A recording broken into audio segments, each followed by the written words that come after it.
Hello, Eastwood Teachers. So I'm making this video just because there's some great conversations that we had last Friday between not only classified but licensed teachers in my office hours, and then part of the meetings that I got to be part of. And I just don't know another chance that I'll get to have these conversations or have these points kind of with all of you. So I just thought I'd make a quick video to outline some things that came up, some things that we need to just know about, but also kind of improve on as we go. We hit semester 2. So just wanted to, like I said, just kind of go through these at all. If you have any questions or comments, concerns, please always feel free to talk to me, talk to Juana, talk to Haley. There's nothing that's here that is that is way out there left field. But these are things that just kind of came up through our conversations that we should all be aware about. So I'll just go down the list, and then, like I said, if there's anything that comes up for you that's like, oh, I need clarification on this, please let me know.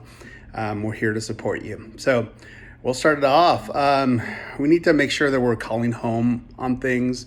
The worst thing as a parent is to not know what's going on. If my kid's acting up or my kid's not doing what they're supposed to be doing in the classroom, whether it's academically or behaviorally. They should be there. There should be a thought partner with you. They should know what is happening, and so make sure that you're doing that.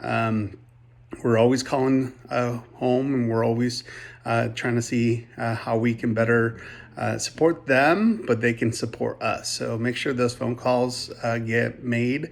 I know at times it becomes a little bit like, oh, I got to make this phone call again, and this is now the 20th time, and yeah, and hopefully the 21st is what works, or the 22nd. We don't know, but we should never fear those. And if there is a concern with those, please involve me in those phone calls. I'll be there with you, or I can be a thought partner with you. We need to make sure that we're following our schedules that we have outlined, and this is a really good one for classified and licensed. When we drop off students and when we pick them up, or when we should be arriving to lunches. Again, we have to, the mechanics of everything, it has to be on point, and we have to be following that schedule. At times, if we get there a little too early, or if we get there super late, it really throws a lot of things off. And so we need everybody to be on time, or just make sure that you're letting us know if something's preventing you from making that happen. So it's please make sure you're following your schedule with those things. We really do appreciate it, especially right now when we're having some issues with coverage, and just we need to move from one area to another. It's really important that we're there and we're picking up our students, or we're going from classroom to support. And if we get caught up on something, we need to notify the teacher. Or if we're not going to make it, we need to make sure we're telling the teacher that at some point. The teacher should always know what's happening. I have some teachers that have that, they're relying on that one person to show up, and if they don't show up, then that's their support for the day. It's really important that we show up to where we need to. And again, if you're having any issues or something's preventing you from showing up to those spots, please let me know. Felt like we had a great opportunity to really do check-ins between licensed and classified to kind of share what's going well, what we need to improve on, just how things are going. So let's keep that momentum going.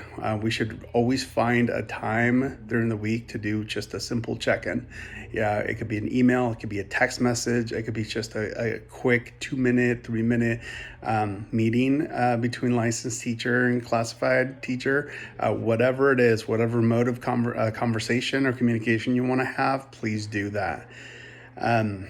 Moving on, if you're feeling sick or possibly feeling like you're going to be out, just get a sub. I know right now subs don't come easy, but it's just as soon as you feel it, you know your body best, you know what's happening, just get it in. We can always cancel it or change it, but it's really important that you help us out in that sense. As far as COVID cases, again, sometimes at the school setting, we don't know a kid might have tested positive for COVID until long after they get either tested, or the family shares that information with us, or the HSD tracking team lets us know. I mean, it just, sometimes we're the last to know. But if a student does become positive, we know that they're positive, you will be contacted as the teacher, and then from there, information is going to start rolling out to anybody that student might have been in contact with. So just know you're always going to know. We're Google Classrooms, again, make sure those are up and rolling. As you heard, Lincoln Street Elementary is going to go do online for a week or so. So, I mean, we're not there yet. Believe me, I would tell you if we had any chance of that happening. But I'd rather be just prepared. So make sure that our Google Classrooms, we're practicing logging on, we're practicing on where to find assignments, we're practicing how to do all those steps, and students are taking their Chromebooks. Worst thing that could happen is if the next day we go to online instruction and several classes of students don't have their Chromebooks with them. So let's start making that a habit, to take them home, make sure they're charged, and make sure we're practicing that with students. Eating in makeshift rooms. Again, we had some issues with ants kind of appearing in different places. Right now, we have a place where staff members or whoever it might be that can eat, located right behind the library. Make sure that we're there. I think at times I know we're using our staff room for something completely different for the isolation room. And I know at times it becomes a little difficult because there is no other opportunity to eat anywhere. But we do have that location. Just for now, as we're thinking of ways to better support you on this, make sure we're eating there if that's your only location. We just, again, it makes it really hard when we find all these different locations where we're eating and then we're leaving food and then we're having some ant issues. So make sure you take advantage of that. And if you have any questions of that, please let me know. Any student that needs to be working outside of the classroom, make sure they're within sight and sound. At times we've come in and we see students working and there's no visible teacher around, whether it's classified or licensed. So make sure that they're within sight and sound of you, and we should always know where they're at. If you don't know, if a student leaves, call the office and let us know, and we will take care of that. When you find out, of course, sometimes I have some friends that like to go on adventures, which is totally fine, but just let us know and we can help you out with that. There is some, and speaking of kind of our pods area, the classroom Ds and any grade level locations. Some teachers have used it for kind of makeshift offices. Some students work there, etc. Some people have used some butcher tape to go along the sides. Because of a safety concern, make sure that it's not fully that we can't see inside of it. There should be even a square that's cut out so we can see if we can see inside of it. It could be tall enough where maybe students aren't able to see, but adults could be able to see. So make sure that those are being cut out. I'll talk to some folks about that. I've seen those around. Just again, going back to safety, we want to make sure that it's fully visible. If I'm looking for a student or I'm looking for a staff member, I can look in those rooms without having to open it. So make sure we're doing that. We have, and I'm completely guilty of this. I've been out and doing recess duty, and of course, I take out my phone because I need to check messages or I check emails. And I have students who are like, "Hey, can we use our cell phones?" And I'm like, "No, I'm kind of working," and I'm having to explain that, and it's not a good example. And I have seen more and more students taking out their cell phones. I have heard of students taking out cell phones in classroom, and we just really need to come strong on this. I need to be a better example. So I'm asking anybody who either working with students, either could be outside during recess or in the classroom. If you're an adult, make sure we're careful with our cell phones. Need be, if we have to use it, we have to use it. That's not a problem. I think it's when we overuse it and students become kind of suspicious of that, saying like, well, you're able to use it, why not me? And if we don't have those conversations with them, or we're doing it very often where they think it's okay, I think that's where we come into some issues.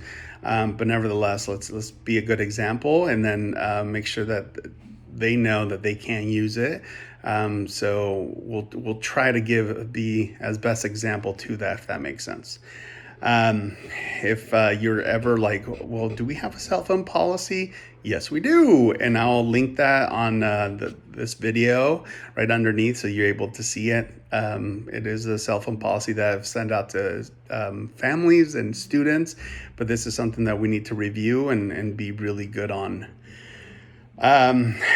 Within that frame, bringing technology outside the classroom, at times we can do that. I know Ms. Mackle does Technology Fridays, part of her special, and I've heard of music time being some technology related. So if it's okay with the teachers, that's okay. But if it's just a student wanting to bring their computer outside of the classroom, it's a no-go. We need to send them back. We need to have it stay in the classroom. If there's any issues with that, please let me know. I think there was one more.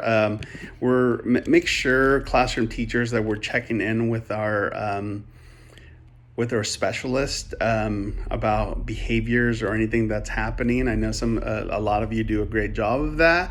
I know our specialists do a great job of communicating with that, but just make sure that that's happening on both ends. If something's happening that they need support on, we need to be there to support them, and vice versa. Lastly, I saw this great thing about a little story about somebody that there was one person that showed up to work, and unfortunately that person's having to cover all these things, and all these people are trying to get some answers, and they're like, hey, I'm so sorry, I'm the only one that's here, I'm trying my best. And it made me really think of our situation at times where some people call in, and rightfully so because they're sick, and we have some folks doing probably 3-4 different jobs all at once, doing their best. And that just means that person's stretched out enough where it could be that like we just need to take care of them even more, and we need to love on them, and so make sure that that we need to take care of each other. I think sometimes it becomes frustrating, and the way we communicate with others at times could sound differently, but it could also be because the person that showed up is doing also 4 different jobs, and it's like, I'm on my last bit of sanity, and if I hear one more person complaining about this, or if I hear somebody saying that, or it could just it could really derail them, and all they're trying to do is help and help our community as a whole. So let's just take care of each other. If there's ever any issues or anything of that, please talk to me. Talk to somebody. If our mode of communication becomes frustrating, let's just take a deep breath and just I'll come back in 10 minutes. Whatever it might look like, we need to make sure that we're here to support each other, and the best way we can do that is to really acknowledge that sometimes, especially right now, what's going on right now, it is a difficult thing, and our patience need to be a lot more than it is. So, like I said, thank you so much for all the hard work and great conversations on Friday. But I did want to address some things, and I probably missed out on tons of other things. But anything else that comes up or that I missed on that I need to talk about, please let me know. All right, I've talked enough. Everybody have a great weekend or week. Take care. Bye.